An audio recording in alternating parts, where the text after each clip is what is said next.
Hello students, मैं एक बार फिर से आपके सामने डायरेक्ट इनडायरेक्ट अर्थात नरेशन का सेकेंड पार्ट लेकर आ रहा हूँ, जिसका रूल नंबर 2 मैं आज आपको बताऊँगा। तो रूल नंबर 2 को समझने के लिए आइए चलते हैं, देखते हैं रूल नंबर 2 है क्या। तो रूल नंबर जो 2 है नरेशन का वो ये है कि when there is an object in reporting speech, reporting verb changes into following: says to into tells, say to tell में, and said to into told। अर्थात जब आपकी रिपोर्टिंग स्पीच में कोई ऑब्जेक्ट होता है तो रिपोर्टिंग वर्ब को हम निम्न प्रकार से बदल देते हैं। जैसे सेज टू को हम टेल्स में बदल देंगे, से टू को टेल में और सेड टू को टोल्ड में। तो आइए इनका प्रयोग करके हम भी देख लेते हैं। तो आगे बढ़ते हुए एग्जाम्पल की ओर। तो देखिए पहला हमारा एग्जाम्पल है, Ram says to Sita he is happy.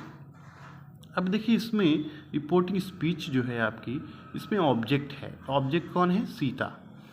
तो लिखा हुआ है कि राम सेज टू सीता। अब सेज टू को हम टेल्स में बदल देंगे।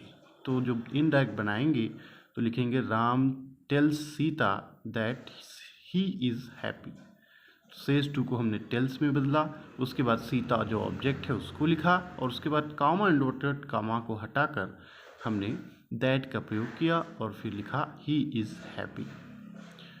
दूसरा मैं आपको एग्जाम्पल बताने वाला हूँ। तो ये दूसरा एग्जाम्पल देखिए, जिसे लिखा हुआ है कि boys say to the teacher they are writing a book.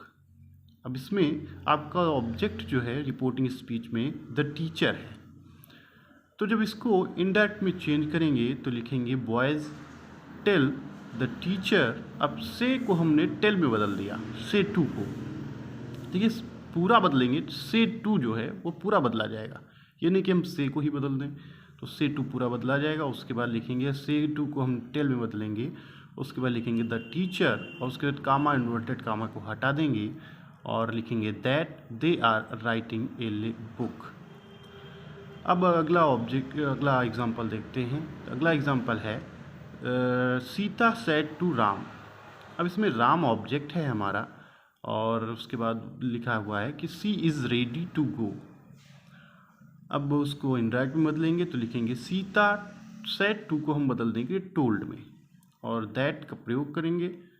Sorry, यहाँ पर मिस्टेक हुई है, यहाँ पर टोल्ड के बाद राम लिखा जाएगा, मिसप्रिंट हुआ है, तो उसके लिए क्षमा प्रार्थी हूँ। और उसके बाद आगे देखिए, टोल्ड राम दैट ही सी। अब कमेंट और कमा हटाएंगे तो दैट का प्रयोग करेंगे। उसके बाद लिखेंगे सी वॉज। इज को हम वाज में बदल देंगे, क्योंकि जो सेड टू है वो आपका पास्ट टेंस में रिपोर्टिंग वर्ब है। तो ये आप टेंस का नियम है, ये मैं आगे आपको बताऊंगा।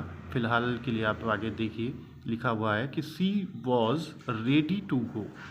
तो इसमें हमने क्या किया कि सेड टू को टोल्ड में बदला, कामा हटाया, दैट लगाया, और इज को वाज में बदला। तो ये परिवर्तन आपका होता है। तो इस तरह से आपका रूल नंबर 2 पूरा होता है। आशा करता हूँ आपको ये रूल समझ में आ गया होगा। वीडियो को देखने के लिए बहुत बहुत धन्यवाद। Thank you so much.